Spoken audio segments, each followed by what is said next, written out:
preps for the upcoming season with the annual spring game. Newswatch starts right now.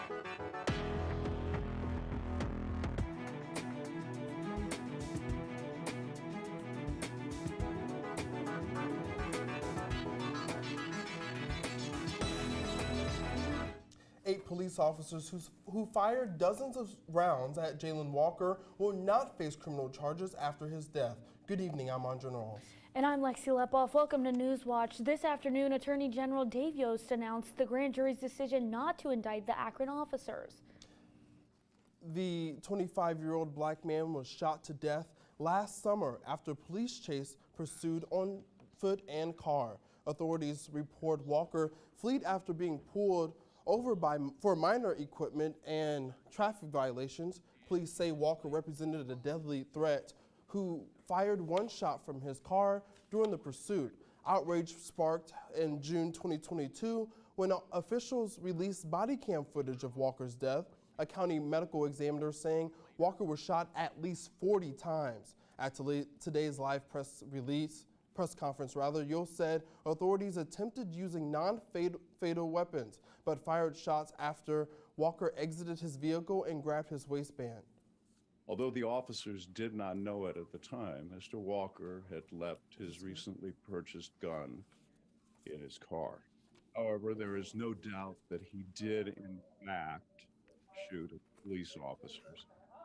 Shell casing from that shot was recovered on the entrance ramp to State Route 8, and ballistics traced that back and matched it to the weapon in Mr. Walker's vehicle.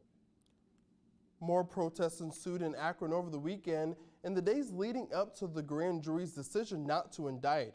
Walker's family calling it a brutal and senseless shooting of an unarmed man who was grieving his fiance's death. The 8 officers whose names are withheld from the public were initially placed on leave. They returned to duties, however, just 3.5 months after the deadly shooting. Governor Mike DeWine is investigating multiple complaints he's received about the Ohio Lottery Office. DeWine announced he is hiring an independent firm to look into complaints. The investigation comes less than a week after Pat McDonald resigned as lottery director due to medical concerns. DeWine says 2 people from his office left the Cleveland lottery offices with McDonald, but says he was not being escorted out. A new report from the Ohio Attorney General's office shows that the death penalty is costing the state millions of dollars while it's on hold. The latest Ohio capital crimes report from Attorney General Dave Yost's office says the state must overhaul the capital punishment system to make it effective or end it. The Republican attorney says he supports the death penalty, but some lawmakers, including Republicans, think now is a good time to abolish it. There hasn't been an execution in Ohio since 2018. The Ohio Oil and Gas Commission are set to announce new rules when it comes to drilling on public lands. The decision comes after the state had to turn down a $2 billion offer from a Texas energy company because the rules for the permitting process were not in place.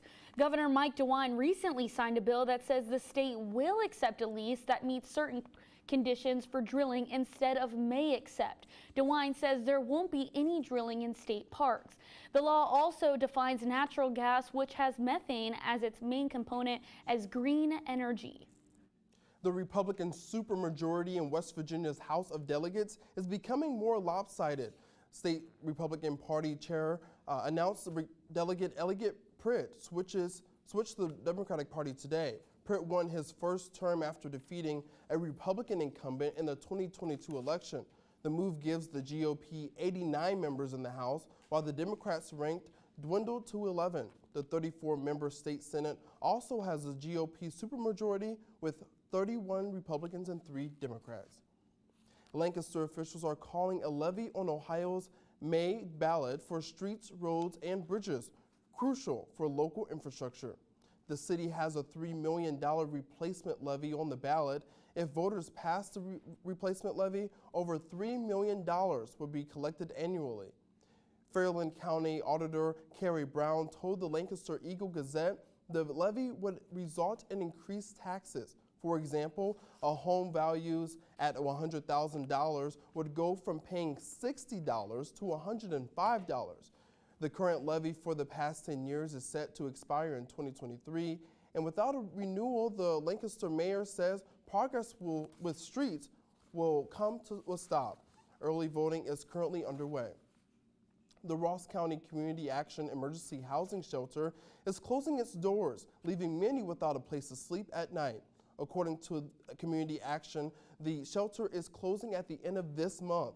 The operating cost for the shelter was around $800. The shelter was originally supposed to close at the end of last year, but was able to stay open longer. Julie Bolin, Executive Director of Ross County Community Action, says after 50 people use the shelter each night, Bolin hopes to have a new shelter up and running by the winter.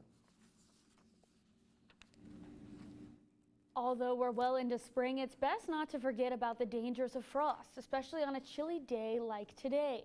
Right now, you're taking a live look outside College Green in Athens, Ohio. We're here with Marisa, who has more. This weather has been a huge shift after the really nice sunshine this weekend. Can you tell us what's going on? Can we get the warm weather back? We've been having 80-degree days the past few weeks, and today a high of only about 51 degrees outside. So it has been quite the change. So for temperatures today, again, 51 degrees as the high here. Right now, 48 degrees, and we've just been having rain this morning. We had clouds all day long. It has just been a very gray day outside. And temperatures ahead, 48 degrees here in Athens. It's a very wide variety of temperatures here. 40 degrees here in Columbus, while in Huntington, it's 59 degrees here actually. So just again, that wide variety of temperature differences here.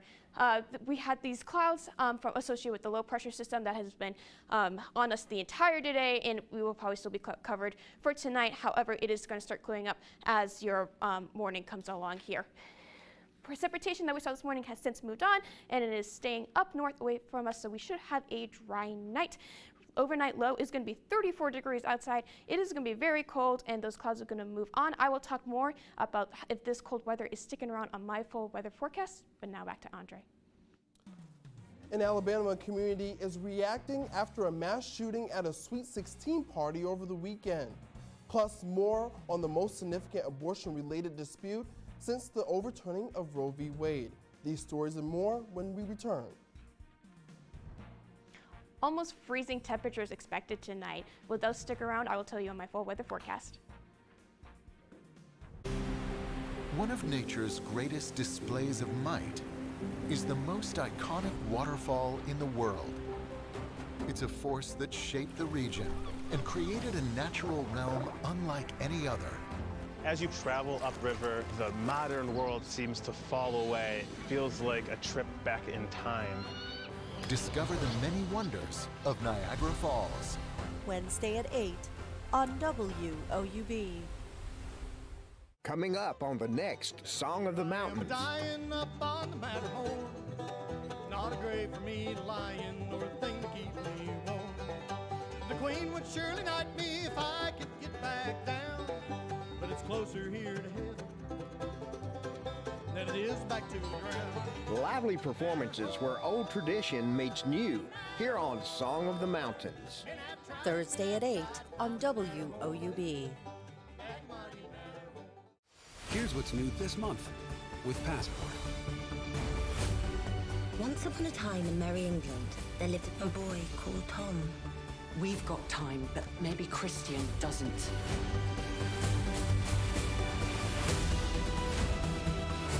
More resilience in the natural world must be the key. These and all your favorite shows are available with Passport. Support your PBS station and stream more with Passport on the PBS app. On episode 3 of La Frontera, I'm going back to the middle of the map and exploring from Arizona and Sonora to Chihuahua and New Mexico, where an architect is rethinking spaces to bring communities together. Researchers place cameras along the most biodiverse stretch of the border to get stunning pictures of wildlife. And I eat some famous Mennonite cheese that feels like I'm going back in time. Monday at 9 on WOUB.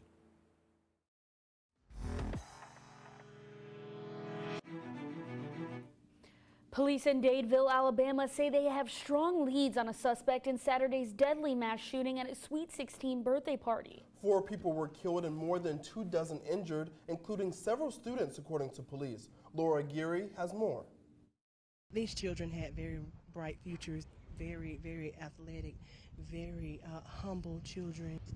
Gun violence ripping through more American communities. Students in Dadeville, Alabama, begin their week remembering classmates and friends killed and wounded Saturday after gunfire erupted at a Sweet 16 birthday party. Phil just actually got a scholarship to play football at Jacksonville State University. Phil is Philstavius Dowdell, the older brother of the birthday girl. Also killed, Sean Kivia, or Kiki Smith, a senior who was involved in track and had plans to attend the University of Alabama. Police named the other 2 killed as 19-year-old Marcia Collins and 23-year-old Corbin Holston. This doesn't happen in Dadeville, Alabama. This is not who we are. We are a loving community. Justice for Ralph! Another teen shot this weekend, this time in Kansas City. Justice! When do we want it? Now! Police there working to unravel how an address mistake ended with a boy being shot. He is alive and he's healing. The aunt of 16-year-old Ralph Jarl, surrounded by supporters protesting her nephew's shooting. Police say Jarl accidentally went to the wrong address Sunday to pick up younger siblings and was shot by the homeowner.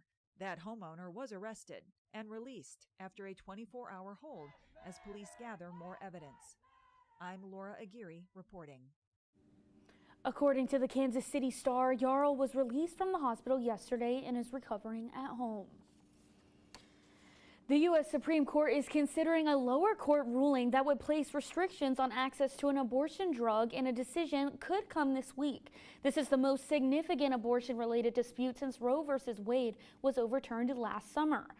Numerous abortion rights rallies were held over the weekend, including in Washington, D.C. and Los Angeles, where Vice President Kamala Harris made a surprise appearance. These protests come days after a Texas judge suspended the Federal Drug Administration's decades-old approval of the abortion pill mifepristone. Supreme Court Justice Samuel Alito extended a lower court's hold on the ruling until Wednesday night to allow the justices to fully examine the issue. Florida lawmakers are taking up Governor Ron DeSantis' war against Disney. DeSantis says the state legislature is going to advance a bill aimed at allowing a state takeover of Disney-controlled land. DeSantis previously tried to take over the Reedy Creek Improvement District. It's a special tax district that gives Disney control over the land around its Disney World resort. The new bill seeks to take control of that. The conflict started when Disney took a position against a Florida law that forbids sexual orientation and gender identity from being discussed in classrooms. Severe weather is impacting Americans across the country, with more storms expected to hit this weekend. Cleanup efforts are ongoing in Broward County, Florida, and now residents are experiencing a gas shortage. Meanwhile, some businesses are worried about flooding in Minnesota near Lake Superior. Another round of storms is expected to slam areas from the Gulf Coast to the Great Lakes on Saturday. Forecasters say severe thunderstorms capable of producing large hail and damaging gusts are possible across parts of Missouri, Louisiana, and Arkansas. Tennessee, Louisiana, and Mississippi also are at risk. These same areas are still recovering from tornadoes that devastated parts of the country in recent weeks. Many still have tarps covering their roofs and have yet to finish clearing up debris and damage to their homes and businesses. Forecaster Marissa joins us to talk about what we'll be seeing here in Ohio. Marissa, what can we expect this weekend? Some hard rain the other day, and we also saw some showers this morning as well.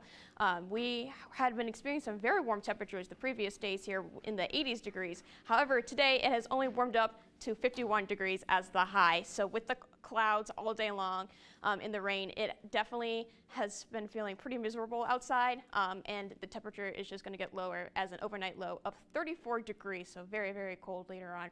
Looking at the precipitation around here, any precipitation that we saw earlier today has since moved away from us, and other precipitation is staying north, so we are going to be dry for the rest of the night here.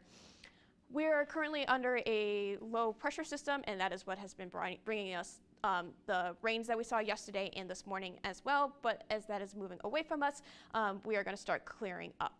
Tonight, the overnight low is going to be 34 degrees, very cold, and those clouds are going to continue to move away from us. For tomorrow, where we are going to get that sunshine back in, it's going to be really nice outside, very dry with a high of 62 and an overnight low of that 34 degrees, so very cold. But with that dry temperature, with the dry weather, we are under a fire weather warning. So if you're planning to do any open fire, I advise against that, since it could lead to wildfires. What's happening tomorrow is that we're going to be seeing that high pressure coming towards us, and that is going to keep us nice and dry. Any rain that we could be seeing will be staying off to the west. Again, by Thursday, we'll see those nice warm and dry temperatures, where behind that later on in the week by Friday, we could be seeing some rain.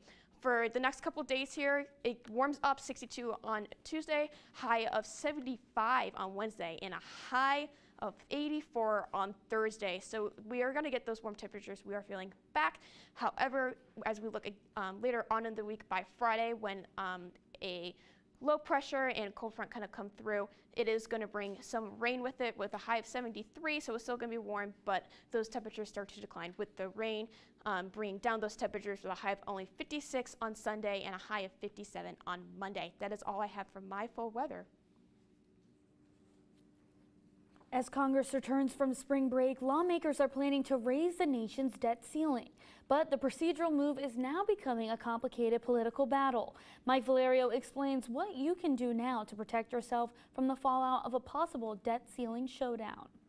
A financial crisis may be looming. If it did happen, it would have very, very negative impact. As lawmakers in Washington have yet to come to an agreement on raising the nation's debt ceiling. I understand the politics, but there is a time when the higher interest of a nation has to prevail. Democrats are seeking a clean bill to increase the country's borrowing capacity, but House Republicans want to leverage their slim majority to win concessions on spending from the White House. A no strings attached debt limit increase will not pass. That kind of discussion, the cuts, belongs in a discussion about the budget, not as a precondition for avoiding default.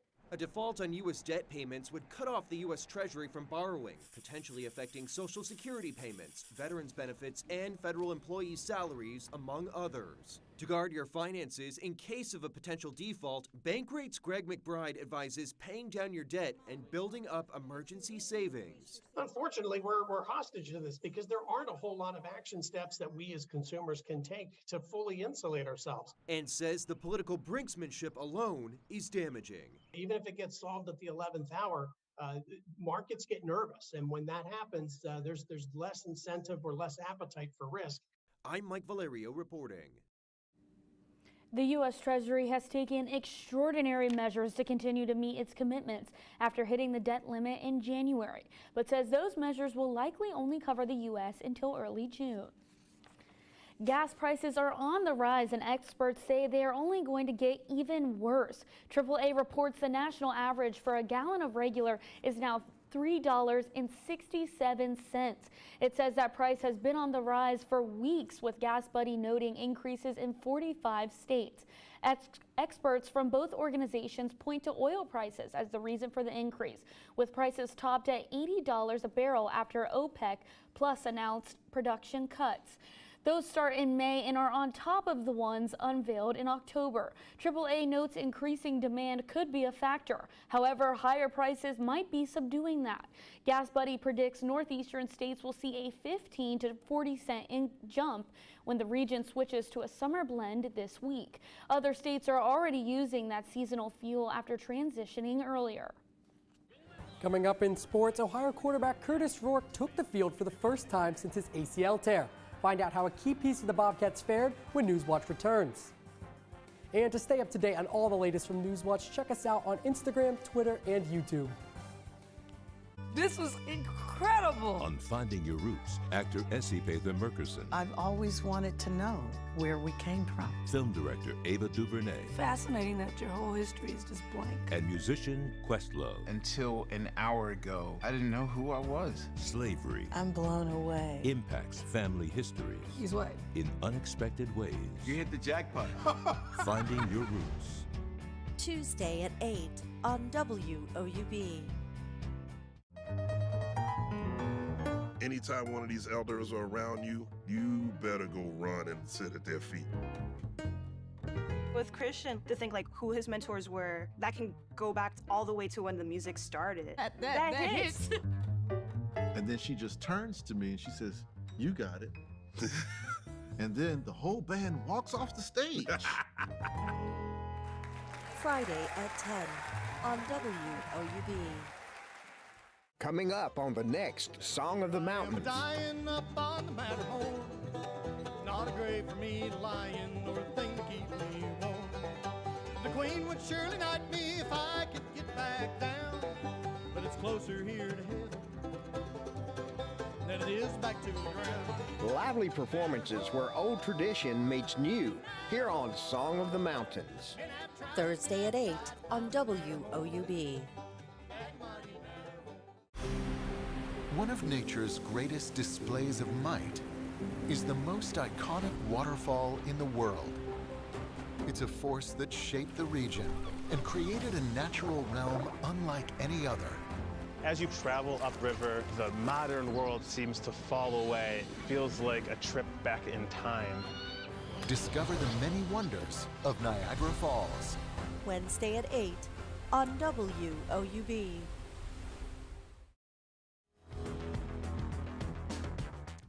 Welcome back. I'm Andrew Bowlby. College football is one step closer after Ohio wrapped up its spring practice. Saturday's spring scrimmage at Peden gave fans a chance to see some familiar faces in action. Quarterback Curtis Rourke is back in full pads after tearing his ACL last season. Fans got to see some fresh faces in action too. The Bobcats defense lost 3 players, 3 defensive linemen, and 2 safeties last season. One position where Ohio has seen little change is at wide receiver.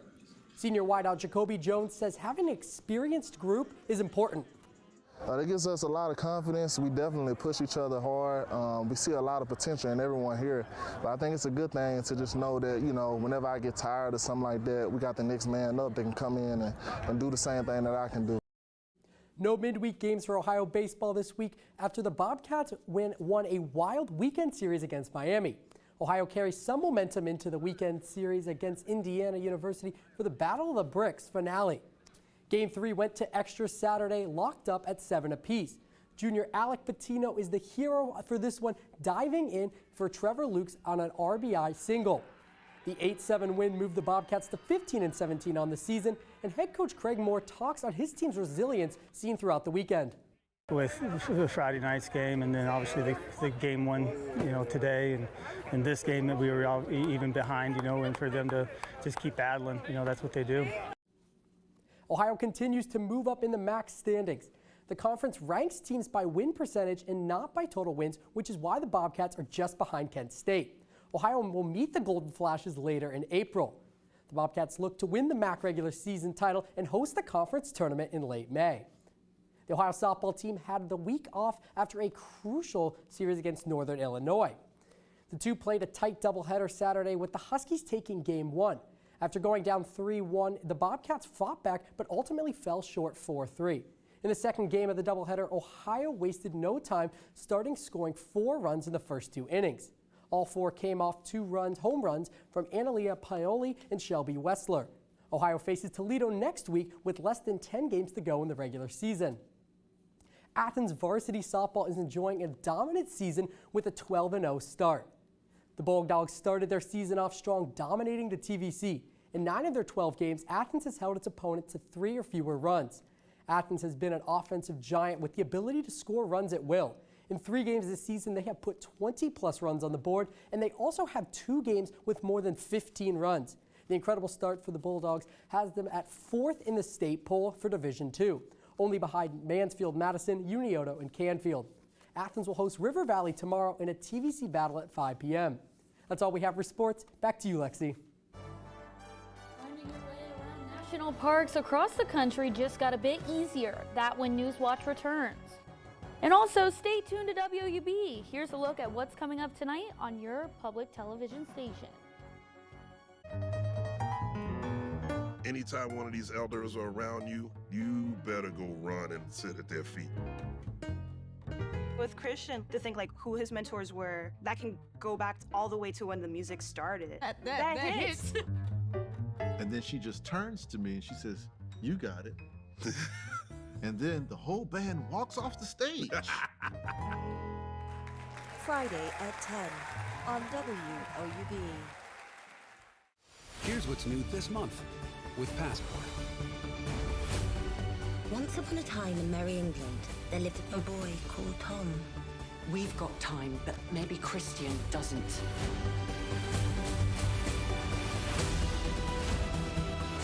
More resilience in the natural world must be the key.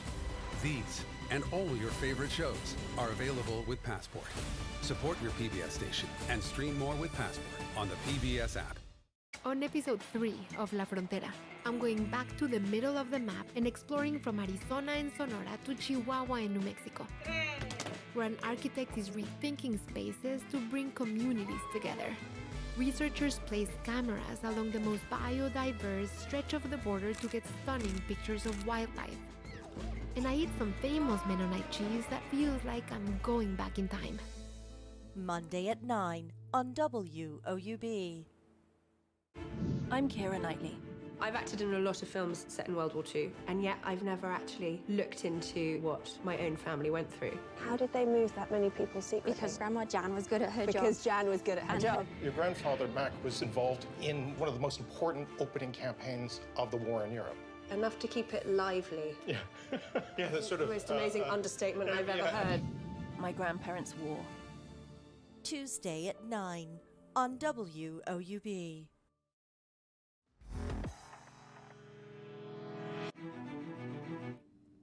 Finally tonight, finding your way around national parks across the country just got a bit easier. Google Maps is rolling out new features for exploring the parks just in time for National Park Week. The company says its updated app will help users navigate their way around the parks and assist users in discovering things to do and see. The app will allow users to access trail routes and walking and cycling directions. And the updated app will also let users download a park map even without internet access. Entrance fees to all national parks will be waived Saturday, the first day of National Park Week. That's so interesting. You know, we have Wayne National Park here, and I've always wanted to just check that out. I definitely will be using this feature. I love the part where you can download the maps without the internet access. That seems like a good safety thing. It would make me feel better about going out and about. Definitely. In the middle of the forest and your phone dies, at least you'll have it. Or your phone loses service. Phone dies, sorry, you're screwed. Now, Marissa, for the people who do want to use this feature and go to the national parks, what weather can they expect? As of today, the cloudy skies today, there was pretty rainy earlier on. It has cleared up since. It did stay pretty cloudy and cold throughout most of the day. And to keep on with the cold trend, it is going to drop to 34 degrees for your overnight low. So pretty chilly outside. Tomorrow, though, it does warm up, 62 degrees as the high. The sun will come out, warm you up nice, a good amount, and the temperature will drop once again, though, to another 34 degrees as the overnight low. So very cold up ahead. And then it'll warm up for your first half of the week to 84 degrees on Thursday, and then that rain will come the weekend and cool you down again to 56 on Sunday and 57 on Monday. That is all I have for my final weather.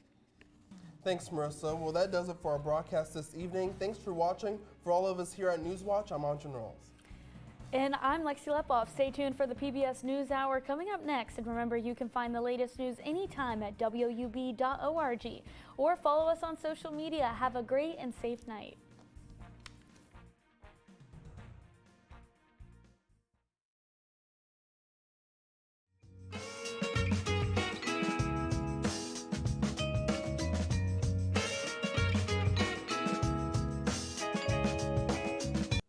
Support comes from Goldsberry Wealth Strategies in Athens and Parkersburg, focusing on helping people achieve a life well lived with a custom strategy. Information at goldsberrywealth.com. Raymond James Financial Services Incorporated, member FINRA.